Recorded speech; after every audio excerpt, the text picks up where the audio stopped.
Welcome to the Zion news live. ഇന്ന് നാം വളരെ അനുഗ്രഹിക്കപ്പെട്ട ഒരു സാക്ഷ്യത്തിലേക്ക് പോകുകയാണ്. ഞാൻ വർഗീസ് ബാംഗ്ലൂരിൽ താമസിക്കുന്നു. ഞാൻ എൻ്റെ വൈഫ് ലിസ, ഞങ്ങൾക്കൊരു മോളുണ്ട് സാറയ്ക്ക് 10 വയസ്സായി. എന്നിട്ട് ഞങ്ങൾക്ക് ഒരു കുഞ്ഞുകൂടെ വേണമെന്നൊരു വലിയൊരു ആശയമുണ്ടായിരുന്നു. ഞങ്ങൾ പല വർഷങ്ങളായിട്ട് ട്രൈ ചെയ്തിരുന്നു. പാസ്റ്ററിനെ ഒന്ന് കാണുകയും എൻ്റെ അമ്മയുടെ സിസ്റ്ററായ അവർ മുഖാന്തരം ഞങ്ങൾ പാസ്റ്ററിനെ പരിചയപ്പെടുന്നു. കുണ്ട്ര വെച്ച് ഞങ്ങൾ ഇതുപോലെ ഒരു മീറ്റിങ്ങിൽ പങ്കെടുക്കുകയും പ്രാർത്ഥിക്കുകയും ആദ്യമായിട്ട് ചെയ്തിരുന്നു. ബാബു പാസ്റ്റർ പ്രാർത്ഥിക്കുകയും ഞങ്ങൾക്ക് അങ്ങനെ പ്രാർത്ഥിച്ച് ബാബു പാസ്റ്റർ പറഞ്ഞു ഉണ്ടായിട്ടില്ല. ഞാൻ ബാബു പാസ്റ്ററിനെ ജനിച്ചപ്പോൾ ഞാൻ ബാബു പാസ്റ്ററിനെ ചോദിച്ചു, എൻ്റെ പേര് എൻ്റെ പേര് വർഗീസ് ചാണ്ടിനാണ്, എൻ്റെ അപ്പൻ്റെ പേര് വർഗീസ് ചാണ്ടിനാണ്. ചാണ്ടിനാണെങ്കിൽ വർഗീസ് ചാണ്ടി. സാധാരണ അവൻ്റെ പേര് ചാണ്ടി വർഗീസ് എന്നാണ് വയ്ക്കുന്നത്. അപ്പോൾ പാസ്റ്റർ പറഞ്ഞില്ല, അവൻ അഭിഷക്തൻ എന്നുള്ളൊരു പേര് വെക്കണം. അതിൻ്റെ ഇംഗ്ലീഷ്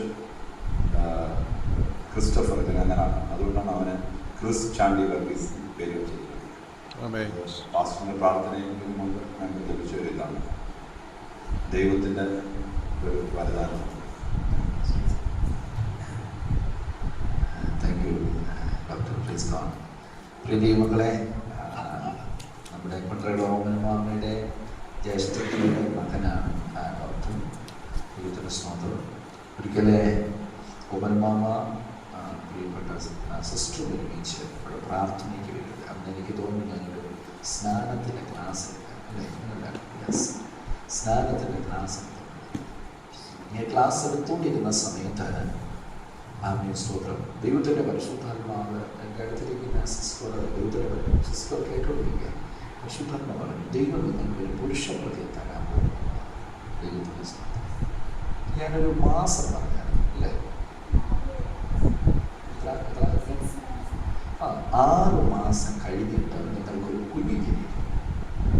ഒരു ആൺകുഞ്ഞാണ് ജനിക്കുന്നത് എന്ന് ഈ അസസിനോട് പറഞ്ഞിരിക്കാനാണ് അവരെ മോക്ക് 10 വയസ്സുണ്ട്. 10 വയസ്സിന് ശേഷമാണ് അവൻ പല സന്ദർഭങ്ങളിൽ അവരാഗ്രഹിച്ചിരുന്നു അവർക്കൊരു കുഞ്ഞിനെ വേണമെന്ന്. പക്ഷെ എന്താണ് കൃത്യം 6-ാം മാസം പ്രിയ സിസ്റ്റർ പ്രഗ്നൻ്റ് ആകാനായിട്ട് ദൈവം നല്ല ആമീനത്ത് ആമീൻ. നമ്മൾ പലപ്പോഴും മനസ്സിലാക്കുന്നത് ദൈവം ചില കാര്യങ്ങൾക്ക് കഴിഞ്ഞ ദിവസം ദൈവദാസനെ പറഞ്ഞ പലപ്പോഴും പ്രസംഗിച്ചിട്ടുണ്ട്. ചില അവധി വെച്ചിട്ടുണ്ട് അല്ലേ? ദൈവം ചിലതിനെക്കുറിച്ചുണ്ട് ചില അവധി വെച്ചിട്ട് ആ സമയമാകുമ്പോൾ ദൈവം അത് പ്രവർത്തിപ്പാൻ മതിയായ ദൈവമാണ്. അവൻ അങ്ങനെ പ്രിയപ്പെട്ട കുഞ്ഞ് ജനിക്കുവാനായിട്ട് ഇടവന്നു. ആമീൻ സ്തോത്രം. ഡോക്ടറോട് എന്നെ വിളിച്ചു വിവരം പറഞ്ഞു.